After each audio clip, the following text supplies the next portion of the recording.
హల్లెలూయా హల్లెలూయా. దేవానికి వందనాలు తండ్రి. ప్రార్థన చేసుకుంటాం. జీవం గల దేవానికి స్తోత్రాలు.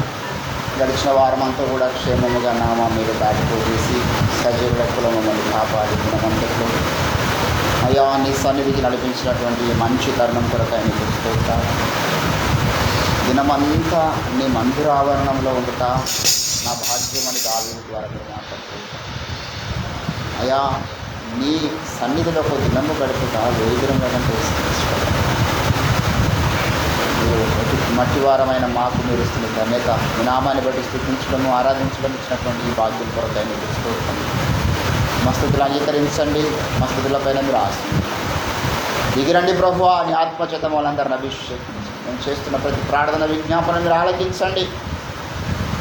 సమాజంలో ఉన్న తండ్రి సార్వత్రిక సంఘంలో జరగవలసినటువంటి అయా సిద్ధాంతపరమైన కుదురుబాటు మీరు జరిగించండి. నిరాశను లేవనెత్తండి, బలపరచండి. సత్యం కొరకు జెండా అయినటువంటి ప్రతి సావుకుని మీరు బలపరచండి. అయా మా ప్రార్థనలన్నీ మీరు అంగీకరించమని జరగబోతున్నటువంటి ఈ ప్రార్థన ద్వారా మీరు మేము పొందమని కాదు. కొంచెం ఉన్న సకల చీకటి దురాత్మ దయ్యపు అంధకార ప్రేతాత్మ శక్తులను యేసుక్రీస్తు నామమున గద్దిస్తూ బంధిస్తున్నాం. మీ ప్రసన్నతను అందరూ ప్రయత్నించవచ్చు. మహిమ గణిత ప్రభావం మీరే పొందుతాం. యేసుక్రీస్తు నామమున ప్రార్థిస్తున్నాం తండ్రి. ఆమేన్.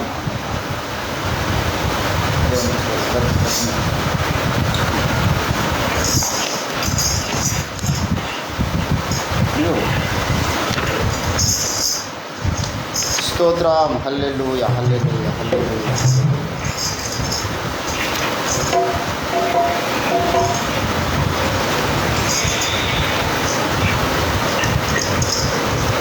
అడుగులు సారగా నీయక నన్ను రేయి పగలు కాచిన నా ప్రభు, నా బ్రతుకిక నీ నైవేద్యము.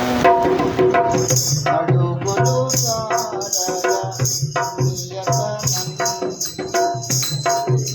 పగలు కాచిన నా బ్రతుకిక నీ నైవేద్యము.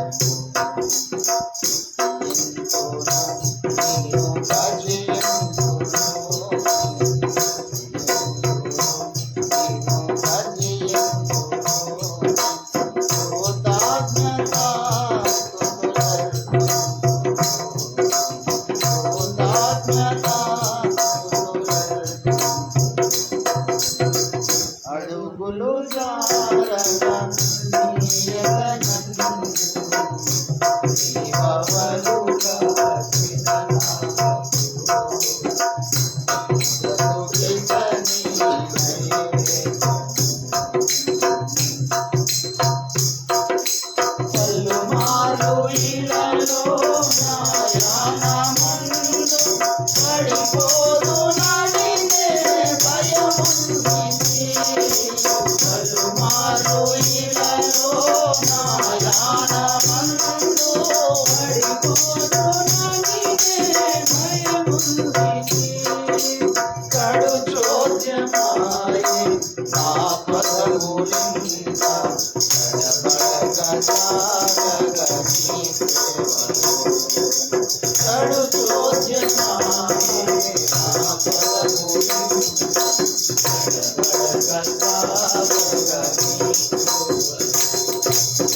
Thank you. చేతితో విడిపించి నన్ను నిలబెట్టినావు నీ సేవలో. బలమైన చేతితో విడిపించి నన్ను నిలబెట్టినావు నీ సేవలో. నీవు భజింతును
మరలి రండి దైవజనమా, ప్రభుని పిలుపిదే తరలి రండి. మరలి రండి దైవజనమా, ప్రభుని పిలుపిదే తరలి రండి. కూలిపోయిన మన బ్రతుకులా, కూలిపోయిన మన బ్రతుకులా బలిపీఠములను కట్టదరండి, కట్టదరండి. మరలి రండి దైవజనమా,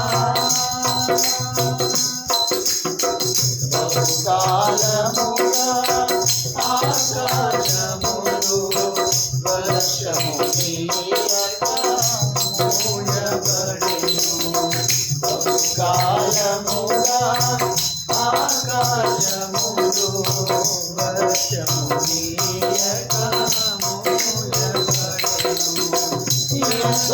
ఇంకనలిగినను దైవజనముల ప్రార్థన దానము పుస్తకపోయెను. ఇంకనలిగినను దైవజనముల ప్రార్థన దానము పుస్తకపోయెను. సంగమున మన జీవితములలో, సంగమున మన జీవితములలో బలిపీఠములే కూలిపోయెను, కూలిపోయెను. మరలి రండి దైవజనమా, పశ్చాత్తాపులై గత జీవితమును విడచియు దేవుని వైపుకు మరలి. పశ్చాత్తాపులై గత జీవితమును విడచియు దేవుని వైపుకు మరలి.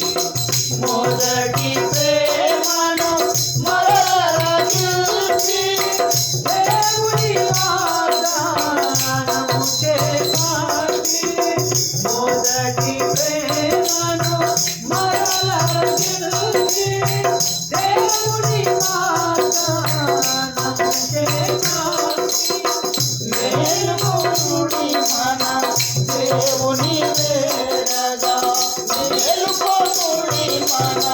దేవుని వేడగా పూనుకుడి బలిపీఠము కాటగా పీఠము కాటగా మరలి రండి దైవ జనమా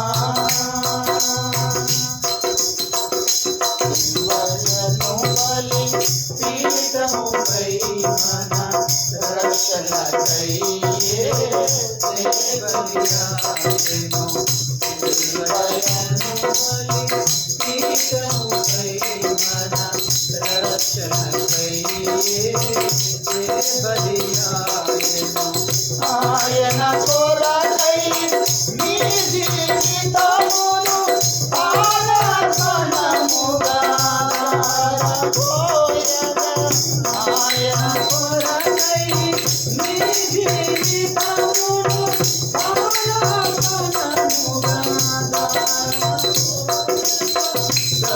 సమర్పణతో తీర్మానముతో తీర్మానముతో బలిపీఠముని కట్టగరండి మరలి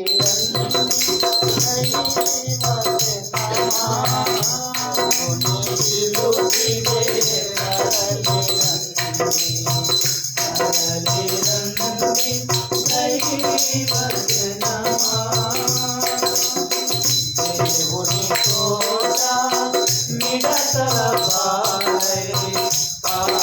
పాడైపోయేను బీడుగా మారెను దేవుని తోట మిడతల పాడైపోయేను బీడుగా నరకులారా మేల్కొనండి జీవముకై మొరలిరండి నరకులారా మేల్కొనండి జీవముకై మొరలిరండి పిలువనంకుడి ప్రార్థన వీరులా పిలువనంకుడి ప్రార్థన వీరులా బలిపీఠము కడలో రోదించండి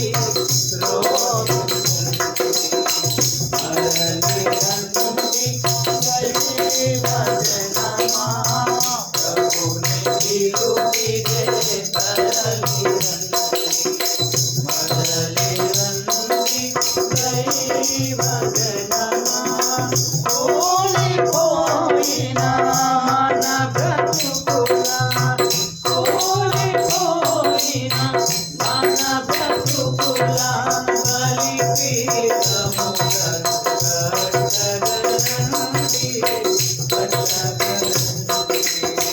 మరలి రండి దైవ జనమా. హల్లెలూయా. దేవునికి స్తోత్రం.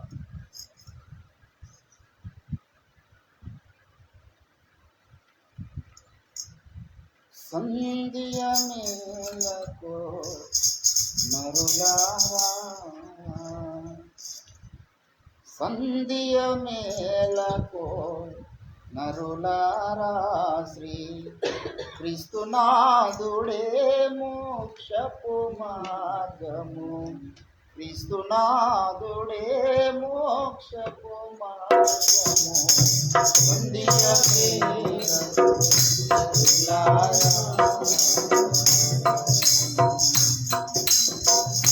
ప్రేమ స్వరూపుడు ఈశ్వరాత్మరుడు ప్రేమ స్వరూపుడు ఈశ్వరాత్మరుడు పతిత మానవుల ద్వేషించున్నట్టే ప్రేమ స్వరూపుడు ఈశ్వరాత్మరుడు పతిత మానవుల ద్వేషించున్నట్టే యోచింపరే మానవులారా యోచింపరే మానవులారా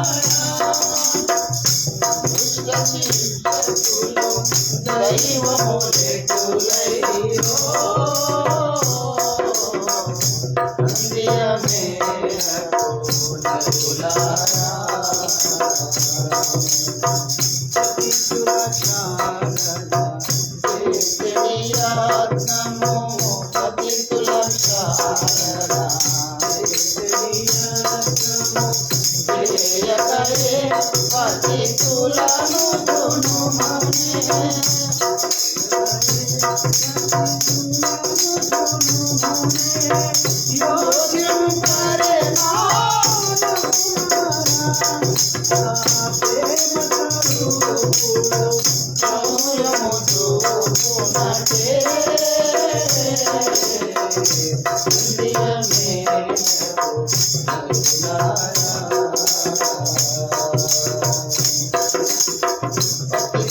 అంకితం నీకే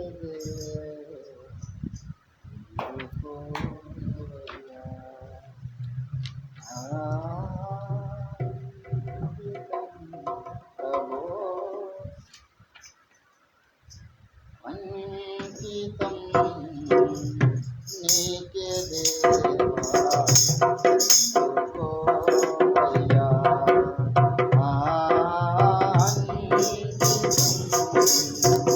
నీకే దేవా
కరుణను నొసగి కాచిన దేవా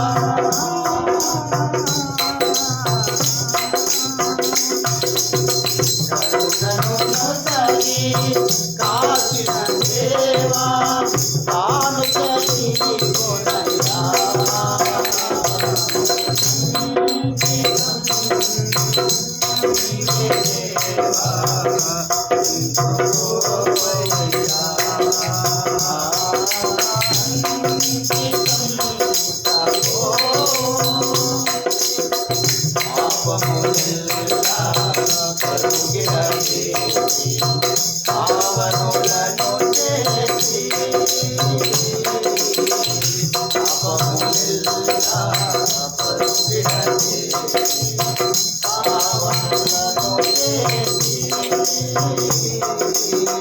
పరమరహస్యం కనుగొనవేసి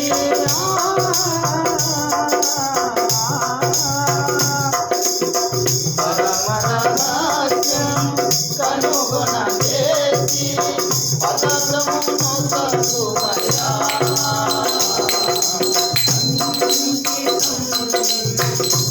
నీకే దేవా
దేవుని నామానికి మహిమ కలుగును.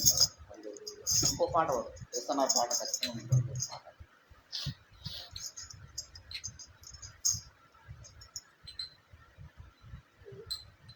దేవునికి స్తోత్రాలు.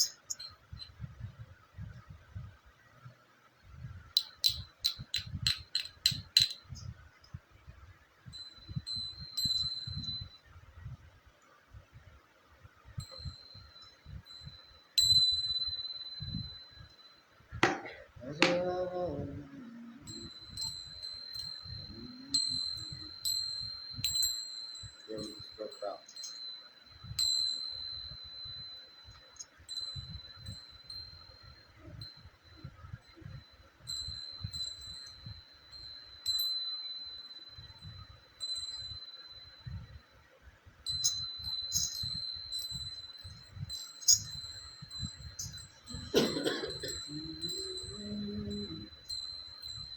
స్తుతిగానమే పాడనా, జయ గీతమే పాడనా,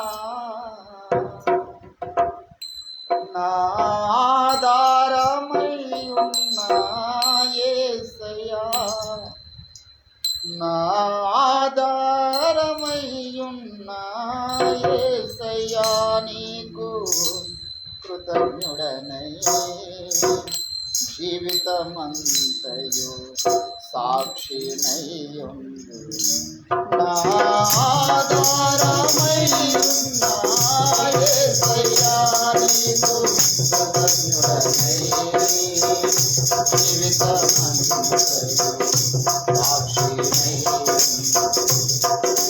స్తుతిగానమే పాడనా, నమ్మదగినవి నీ న్యాయ విధులు, వెలిమి బంగారు కంటే ఎంతో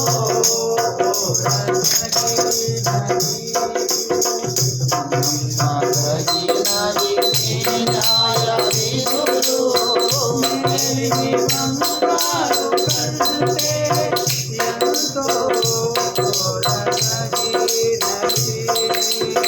నీ ధర్మాసనము నా హృదయములో స్థాపించబడి ఉన్నది.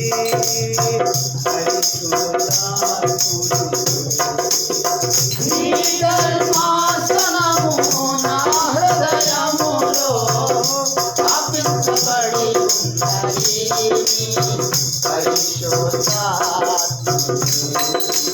స్తుతిగానమే పాడనా, జయ గీతమే పాడనా, నా ఆధారమై ఉన్న యేసయ్యా, నీకు కృతజ్ఞుడనై జీవితమంతయు ఆధారమై ఉన్న యేసయ్యా, నీకు కృతజ్ఞుడనై జీవితమంతయు స్తుతిగానమే పాడనా,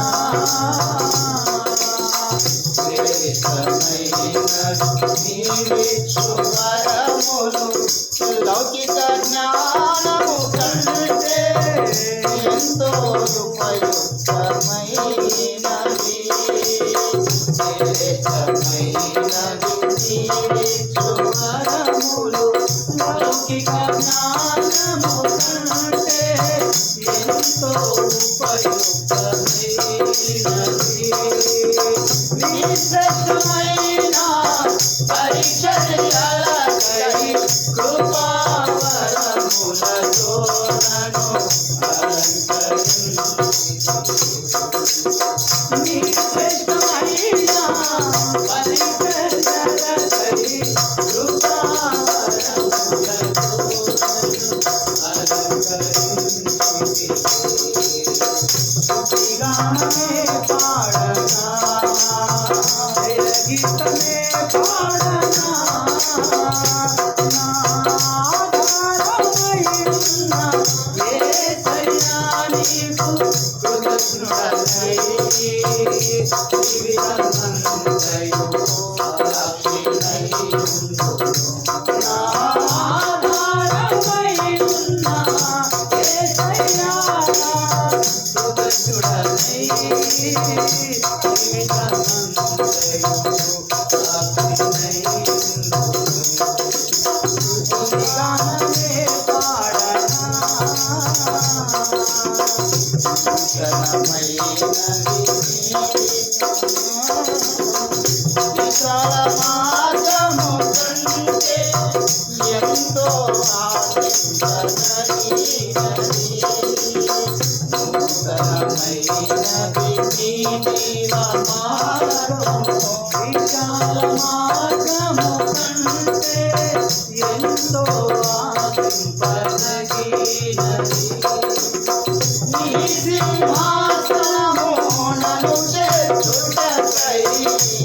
కృతజ్ఞుడనై జీవితమంతయో సాక్షినై ఉందును. ఆధారమై ఉన్న యేసయ్యా నీకు కృతజ్ఞుడనై జీవితమంతయో సాక్షినై ఉందును. నా ఆధారమై ఉన్న యేసయ్యా కృతజ్ఞుడనై జీవితమంతయో సాక్షినై ఉందును. నా ఆధారమై ఉన్న యేసయ్యా నీకు కృతజ్ఞుడనై జీవితమంతయో సాక్షినై ఉందును. స్తుతిగానమే పాడనా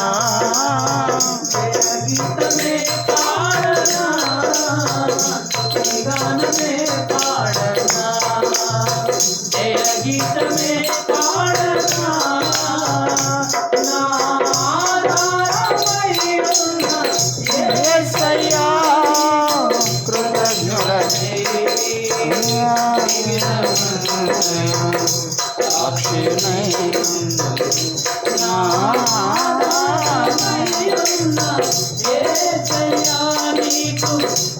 సాక్షినై జీవితమంతయో సాక్షినై ఉందును.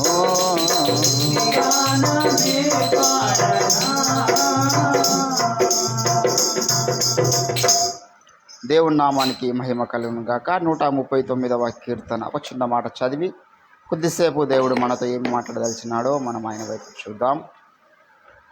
దేవునికి స్తోత్రం. ఆన్లైన్లో కూడా చాలామంది వీక్షిస్తున్నారు, కానీ వాళ్ళు ఏం వీక్షిస్తున్నారు అంటే, నేను మైక్ ఎట్లా పెట్టుకుంటున్నా అనేది ఒకడు వీక్షిస్తున్నాడు, నేను ఎట్లా ఇక్కడ నా యొక్క బిహేవియర్ ఎట్లా ఉంది అనేది ఒకడు వీక్షిస్తున్నారు. కొంతమంది ఇక్కడ ఎవరెవరు ఉన్నారు అనేది వీక్షిస్తున్నారు.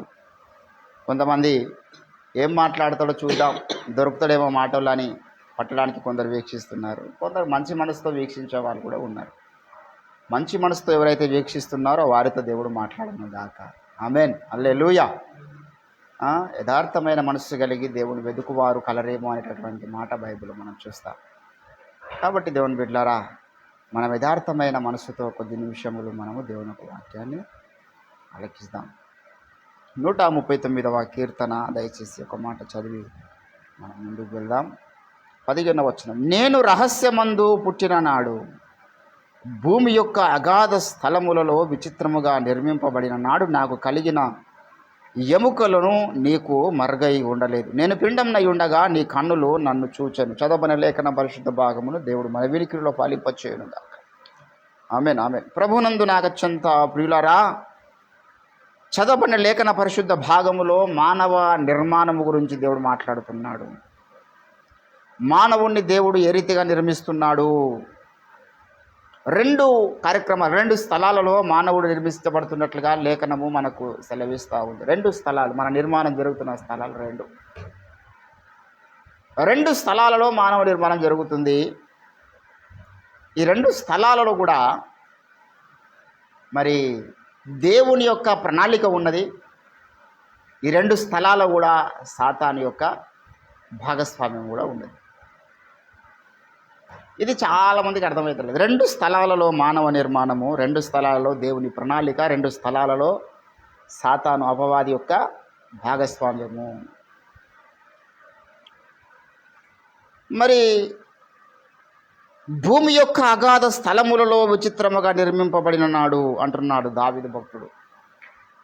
పైననేమో 13వ వచనములో నా అంతరింద్రియములను నీవే కలుగజేసితివి, నా తల్లి గర్భమందు నన్ను నిర్మించిన వాడవు నీవే. తల్లి గర్భములో నిర్మాణము జరుగుతున్నది. తల్లి గర్భంలో నిర్మాణం జరుగుతుంది. తల్లి గర్భంలో జరుగుతున్న నిర్మాణమేమో శరీర నిర్మాణం జరుగుతూ ఉన్నది.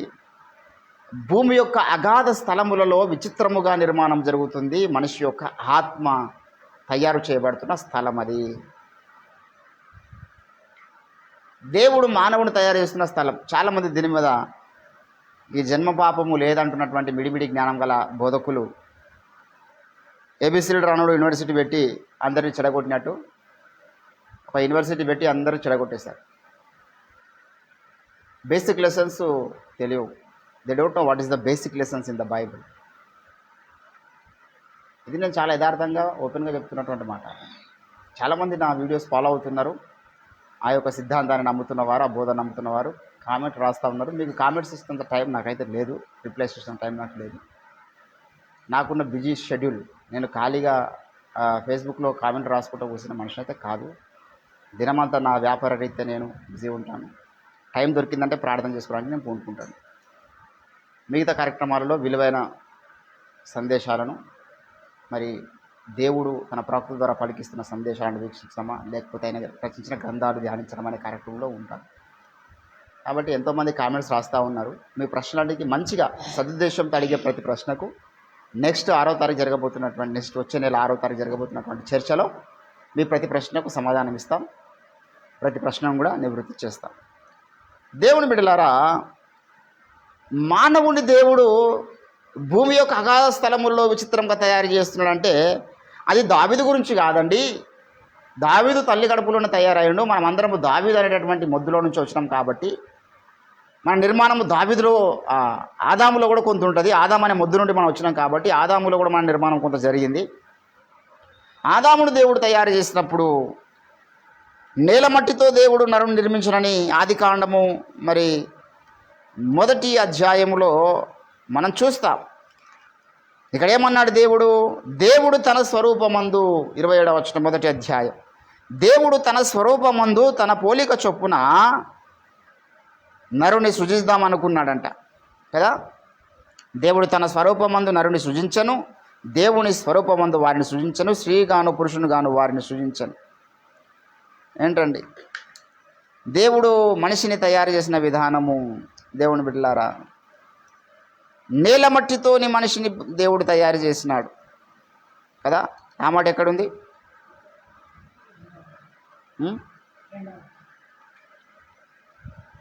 రైట్, 2:7లో దేవుడనే యెహోవా నేల మట్టితో నరుని నిర్మించి అన్నాడు.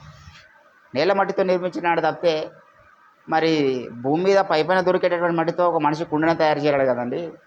ఒక కుండను తయారు చేయాలన్నా కొంత జిగట మట్టి, బంక మట్టి కావాలి కుండ నిర్మాణం జరగాలంటే. అట్లా మనిషి నిర్మాణం చేయడానికి దేవుడు మీద ఉన్న పొట్టునే తీసుకోడు కదా.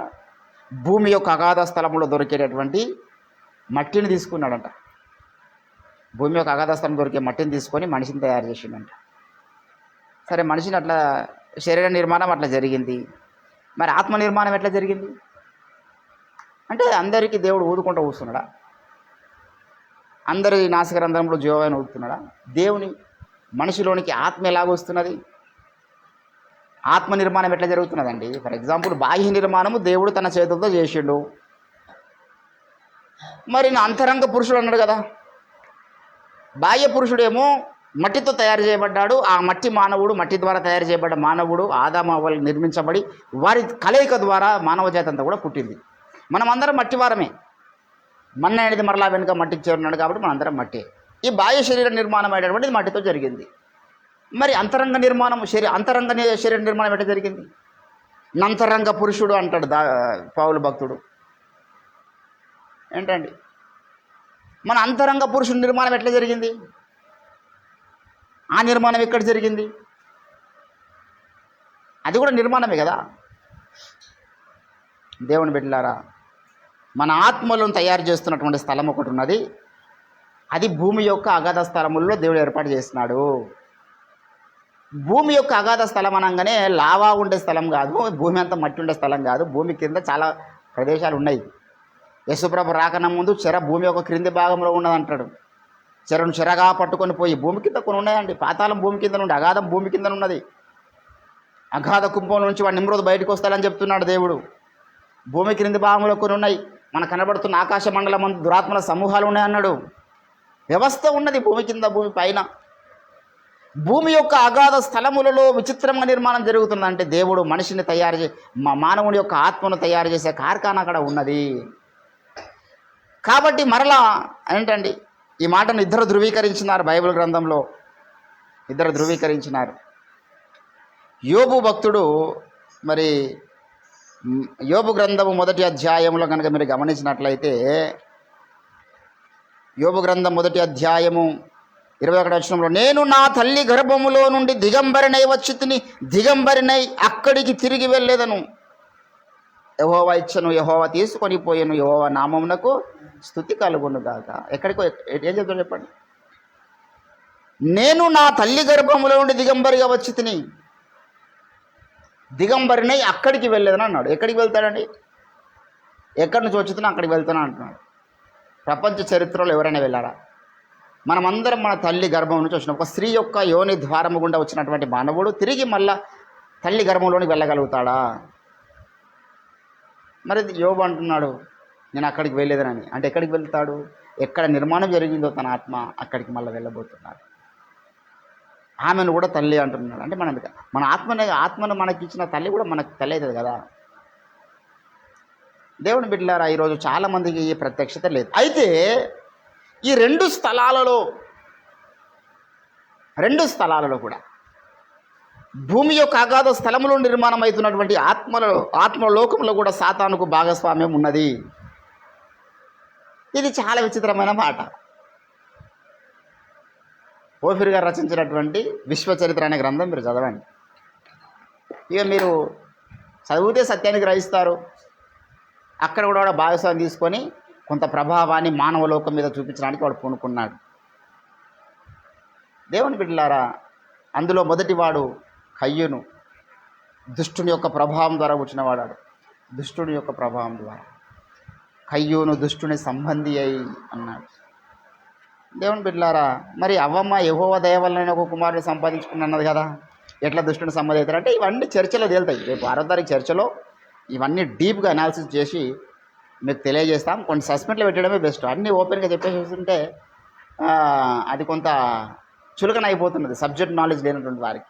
6వ తారీఖులో జరిగే చర్చలో దీనికి కూలంకషంగా యెహోవా దయ వలన ఒక కుమారుని సంపాదించుకున్నానని అవ్వమ్మ అన్న మాట, మరి పౌలు చెప్పినటువంటి మాట, యోహాను చెప్పినటువంటి మాట కయ్యూను గురించి మనం అవన్నీ కూడా పరిశీలనలో తీసుకుంటాం. అయితే దేవుని బిడ్డలారా, మరి సాతానుకు కూడా భాగస్వామ్యం ఉంది మానవ తయారీ అనేటటువంటి విషయంలో అనే విషయాన్ని మనము తెలుసుకోవడానికి చాలా లేఖనాలు మనం చూసుకోవాలి.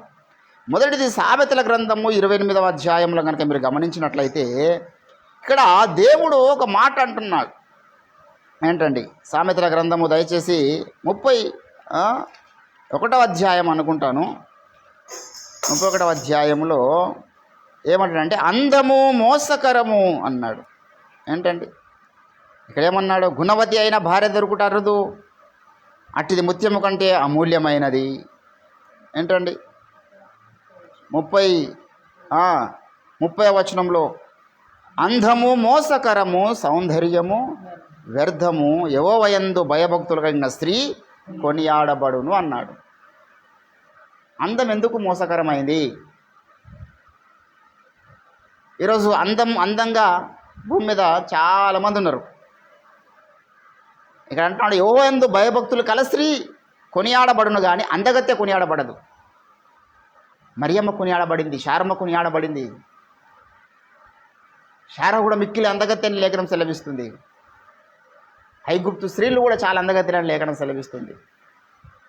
దేవుని బిడ్డలారా, అందము మోసకరం. ఏంటండి, దేవుడే ఒకవేళ అందాన్ని సృజించి ఉంటే అందానికి కర్త దేవుడే, కానీ అందరికీ వస్తున్న అందానికి కర్త దేవుడు కాదు. మిక్కిలి సౌందర్యవంతుడిగా లూసిఫర్ను దేవుడు సృజించినాడు, మా అందరికీ తెలుసు. కానీ సాతాను భూమి మీద పుడుతున్నటువంటి మనుషులలో భాగస్వామ్యం కొంత ఆత్మలోకంలో తీసుకున్నాడు, కొంత తల్లి గర్భంలో కూడా తీసుకున్నాడు. తల్లి గర్భం నిర్మాణం అవుతున్నప్పుడు చాలామందిని అందంగా వాడు రూపకల్పన చేస్తున్నాడు. అందుకే అందము మోసకరమైన అన్నాడు దేవుడు. ఎందుకు తెలుసా? దాని వెనుకాల కొంత దుష్టుని యొక్క కుతంత్రము దాగి ఉన్నది. దేవుని బిడ్డలారా, దేవుడు కూడా కొంతమందిని ఈ లోకంలోనికి మిక్కిలి సౌందర్యవంతులుగా పుట్టించినాడు, నడిపించినాడు. మనం గుర్తించాలా, దేవుని ప్రణాళికలో భాగంగా కొందరు భూమి మీద పుడుతున్నారు, దేవుని ప్రణాళికకు వెలుపల కూడా కొందరు భూమి మీద పుడుతున్నారు. దయచేసి 13వ అధ్యాయము, అపోస్తుల కార్యము 13వ అధ్యాయము 48వ వచనములో, అన్యజనులు ఆ మాట విని దేవుని వాక్యమును మహిమపరిచిరి, మరియు నిత్య జీవమునకు నిర్ణయించబడిన వారందరూ విశ్వసించారు. అందరూ విశ్వసించలే. నిత్య జీవానికి ఎవరు నిర్ణయించబడ్డారో, ఎవరైతే నిత్య జీవానికి నిర్ణయించబడ్డారో వారు అంగీకరించినారంట సువార్తను. దేవుని బిడ్డలారా, నిత్య జీవానికి నిర్ణయించబడినోడు దేవుని ప్రణాళికలు లేకుండా పుట్టినవాడని అనుకోవచ్చా? నిత్య జీవానికి నిర్ణయించబడిన వాళ్ళు భూమి మీద ఉన్నారు అనుకోవచ్చా? నిత్య జీవానికి నిర్ణయించబడ్డ వాళ్ళు మాత్రమే విశ్వసిస్తున్నారని ఇక్కడ లేఖనం తెలియజేస్తూ ఉన్నది కదా. మరి నిర్ణయించబడిన వారు కూడా ఉన్నారా? నిర్ణయించబడిన వారు ఏ రీతికి వచ్చారు భూమి మీదకి? ఇది చాలా చాలా నిగూఢమైనటువంటి విషయం.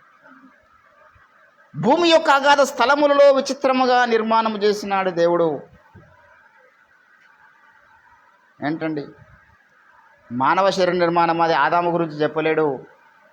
ఆదామును తయారు చేసిన విధానం గురించి యోబు గ్రంథంలో చెప్తాడు. అక్కడ 139 కీర్తనలో ఆదాము గురించి రాయబడలేదు. అది నేను రహస్యముగా పుట్టినాడు అన్నాడు తప్పితే ఆదాము రహస్యముగా పుట్టినాడు అనలే. ఏంటండి, యోబు గ్రంథము దయచేసి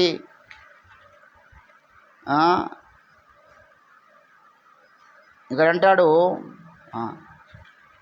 యోబు గ్రంథము 10వ అధ్యాయం, నేను యెషయా గ్రంథంలో చూస్తున్నాను మాట్లాడుకుంటా. యోబు గ్రంథము 10వ అధ్యాయము దయచేసి మీరు 8వ వచనం నుంచి చూద్దాం. నీ హస్తములు నాకు అవయవ నిర్మాణము చేసి నన్ను రూపించి ఉన్నను, నీవు నన్ను మృంగివేయుచున్నావు, జిగటమన్నుగానున్నా నన్ను నీవు నిర్మించితివి, ఆ సంగతి జ్ఞాపకము చేసుకొనుము. నీవు నన్ను మరలా మన్నుగా చేయుదువా? ఒకడు పాలు పోసినట్టు నీవు నన్ను పోసితివి కదా. జున్నుగడ్డ ఒకడు పేరబెట్టినట్లు నీవు నన్ను పేరబెట్టితివి కదా. చర్మముతోనూ మాంసముతోనూ నీవు నన్ను కప్పితివి, ఎముకలతోనూ నరములతోనూ నన్ను సంధించితివి. ఏంటండి, జీవమును అనుగ్రహించి నాడెల కృప చూపితివి. దేవుడు ఎట్లా తయారు చేసిండో ఇక్కడ రాయబడ్డది. ఎముకల్ని తయారు చేసి, నరాలను తయారు చేస్తున్నాడు, చర్మమును తయారు చేసినాడు. ఇక్కడ జున్నుగడ్డ పేరబెట్టినాడు కొంతసేపు. దాన్ని మానవ నిర్మాణం చాలా అద్భుతంగా జరిగిందండి. భూమి యొక్క అగాధ స్థలములో కాదది జరిగింది. నేల మట్టితో ఈ భూమి మీదనే నరుని దేవుడు నిర్మించినాడు. ఏంటండి, దావీదు భక్తుడు అనేక స్థలాల్లో ఒక మాట అంటాడు. 103వ కీర్తనలో మీరు గమనించినట్లయితే ఏమంటాడు? 103వ కీర్తనలో, దేవా మేము మట్టివారమనే జ్ఞాపకము చేసుకొనుము అన్నాడా? దయచేసి 14వ వచనం, మమ్మును నిర్మింపబడిన రీతి ఆయనకు తెలిసి ఉన్నది, మనము మట్టివారమని ఆయన జ్ఞాపకము చేసుకొనుచున్నాడు. ఏంటండి ఎవరమంట మనము? మట్టివారం. దేవుని బిడ్డలారా, ఈ దేహ నిర్మాణం జరిగినటువంటి కార్యక్రమంలో సాతాను అనేక మందిని ఈ లోకంలోనికి వాడు కూడా నడిపిస్తున్నాడు. వాని ప్రభావం ద్వారా కొందరు భూమి మీదకి వస్తున్నారు. మీరు మీ తండ్రి యాగు అపవాది సంబంధులు, మీ తండ్రి దురాశ నెరవేర్చకూడదు. వాడు వీళ్ళకి తండ్రి ఎట్లా అయిందండి? ఒక మాట, అబద్ధముకు జనకుడైన వాని పిల్లలు కొందరు భూమి మీద ఉన్నారంట. దేవుని బిడ్డలారా, ఈరోజు మనం ఆలోచించాల్సినటువంటి విషయం. కాబట్టి నీవు నన్ను కలగజేసిన విధానము, నా ఆత్మ నా తల్లి గర్భంలోనికి ఎట్లా వచ్చిందో నాకు తెలియదు. నేను ఈ భూమి మీద పుట్టిన తర్వాత కూడా 12-13 సంవత్సరాల దాకా నేనెవరో నాకు తెలియదు. అన్నీ మర్చిపోతాం. చిన్నగా ఉన్నప్పుడున్న సంగతులు మనకు తెలియదు. కానీ దేవుడు అవన్నీ తెలుసు. నువ్వు తల్లి గర్భంలోని శరీర నిర్మాణం ఎట్లా జరిగింది, ఎట్లా జరిగించినాడు దేవుడు. అట్ ద సేమ్ టైం నీ యొక్క ఆత్మ నిర్మాణం కూడా ఎట్లా జరిగింది.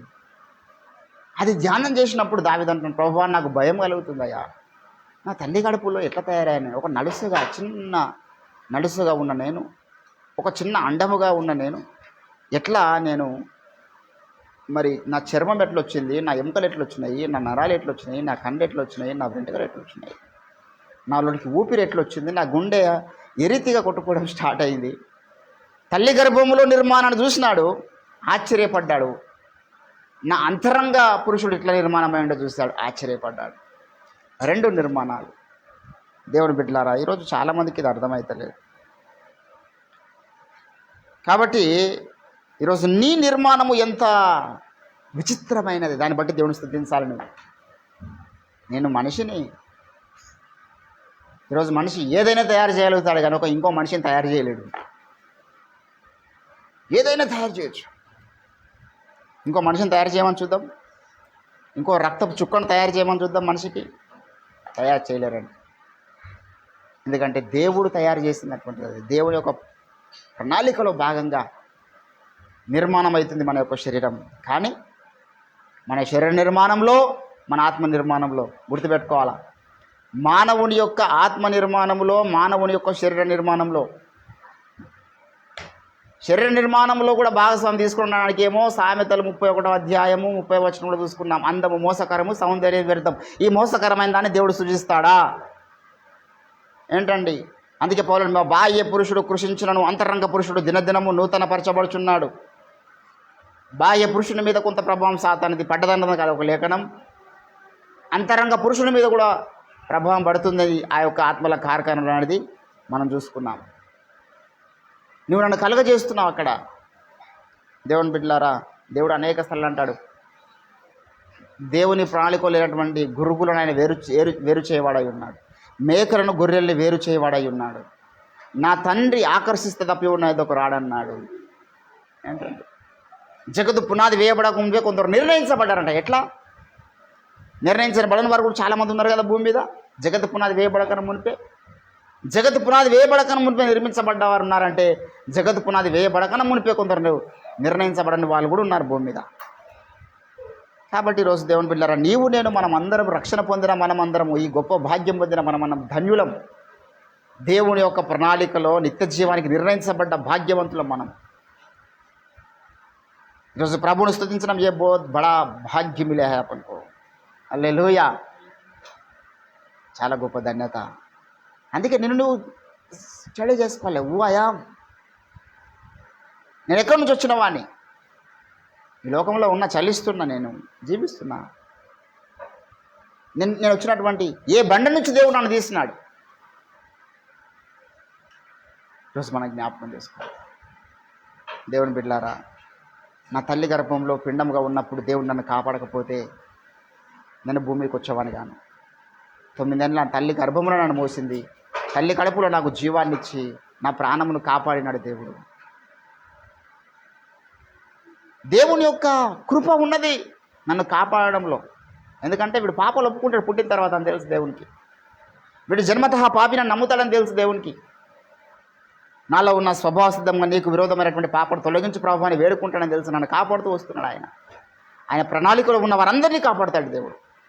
మీ తల వెంట్రుకలు ఒక వెంట్రుకనైనా నా పర్మిషన్ లేదు తాకనివ్వను అన్నాడు. ఈరోజు నీకు నాకున్న భాగ్యం ఎంత గొప్పది, నీ నిర్మాణం ఎంత గొప్పది, నీ చలనము, నీ యొక్క జీవిత మనుగడ ఎంత గొప్పది, ఎంతగా దేవుడు నీకు ప్రొటెక్షన్ ఇచ్చి కాపాడుతున్నాడు అనేది నువ్వు గుర్తు చేసుకోగలిగితే నీకు స్తుతి పుడుతుంది, నీ నోట కృతజ్ఞత పుడుతుంది దేవుని పట్ల. అనుదినము సాయంకాలం నైవేద్యం అని ఒక గంట సేపు కాదండి, దినమంతా దేవుని స్తుతిస్తాం. ఎంతగా దేవా నీ కృప నాయడలో ఉన్నది, ఎంత హెచ్చుగా నాయడలో నా కృప ఉన్నది. జ్ఞాపకం చేసుకుందాం మరొకసారి. ప్రభువా, నీవు నన్ను కలగజేసిన విధానము ఎంత విచిత్రమైనది. ఈ లోకంలో ఏ సైంటిస్ట్ కానీ ఏ డాక్టర్ కానీ ఇప్పటికి దాన్ని అర్థం చేసుకోలేడు. నువ్వు కలగజేసిన విధానం ఎంత ఉన్నతమైంది, అర్థమైతలేడు మానవుడు. అందుకే పంచుకున్నారు డాక్టర్లందరూ కూడా, బాబు నిర్మాణం మొత్తం మనము ఒక్కరికి సాధ్యం కాదు ఆయన, కంటి డాక్టర్ ఒకడు తీసుకుందాం, ఐ స్పెషలిస్ట్ అయిపోయాడు, న్యూరో సర్జన్ నరాలకు సంబంధించినటువంటి పరిశోధనే, అది కూడా మొత్తం అర్థం కాదు, ఎముకల డాక్టర్, చర్మ డాక్టర్, కిడ్నీలకు ఒక డాక్టర్, రక్త పరీక్షలకు ఒక డాక్టర్. మానవ శరీరంలో ఎన్ని అవయవాలు ఉన్నాయో అన్నిటికీ ఒక్కో పంచుకున్నారు. ఎందుకంటే అవి ఒక్కటి కూడా అర్థం చేసుకోవడం కష్టం. ఐ స్పెషలిస్టుకు నరాల గురించి తెలియదు, నరాల డాక్టర్కి కళ్ళ గురించి తెలియదు, కళ్ళ డాక్టర్కి ఎముకల గురించి తెలియదు. అంత ఉన్నతమైన దేవుడు. అందుకే ఆశ్చర్యం అన్నాడు దావీదు. ఏం అర్థం చేసుకుంటాం మనం దేవుని యొక్క నిర్మాణములు. దేవుని బిడ్డలారా, దేవుడు నన్ను నిర్మాణం చేస్తున్నాడు. దేవుని ప్రణాళికలో భాగంగా నేను పుట్టాను, కానీ నాలో పాప స్వభావం లేకుండా నేను పుట్టలే. ఆదామును ఒక మనుషుని అవిధేయత వలన నాలోని కొంత ఆ జీన్స్ వచ్చినాయి. ఈ పాపం అనేది నాలోనికి వచ్చింది ఆదాము ద్వారా అని నేను నమ్ముతున్నాను.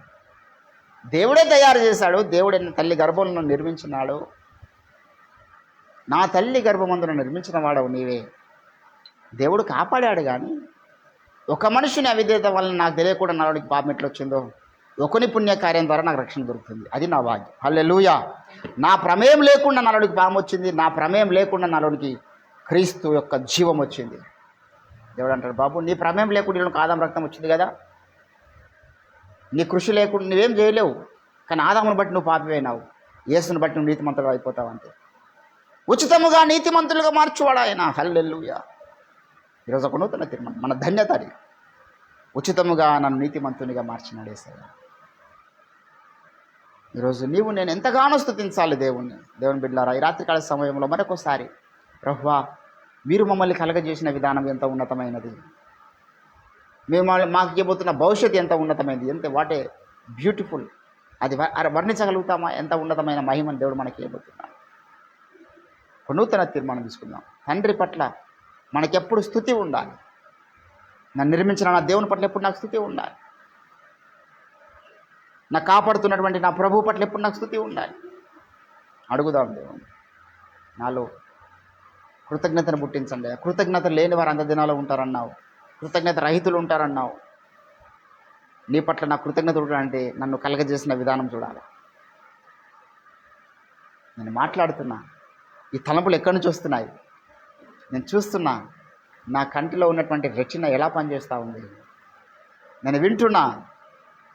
నా యొక్క చెవులు ఏ రీతిగా పనిచేస్తున్నాయి పరిశీలన చేసుకోవాలి మనం. నీ నిర్మాణం ఎంత గొప్పది. కాబట్టి దేవుని బిడ్డలారా, అందరూ బట్టి మనం దేవుని స్తుతించాలి. ఈ శరీరాన్ని సాతానుకు అమ్మొద్దు. మీ అవయవంలో సాతానుకు అమ్మకుండా అన్నాడు, దాసులుగా చేయకండి మీ అవయవాలు. నీ నిర్మాణం చాలా గొప్పది. సాతాను దొంగిలించడానికి చూస్తున్నాడు మన దగ్గర. మన కళ్ళను దొంగిలిస్తాడు పాడు చేయడానికి, మన చెవులను దొంగిలిస్తాడు, మన శరీరాన్ని పాడు చేయడానికి చూస్తాడు, మన సమయాన్ని దొంగిలించడానికి చూస్తాడు, మనకు సోమరిపోతులను తయారు చేస్తాడు. నీ గురించి నువ్వు స్టడీ చేసుకోవాలా. దేవుని పట్ల కృతజ్ఞత పుడుతుంది.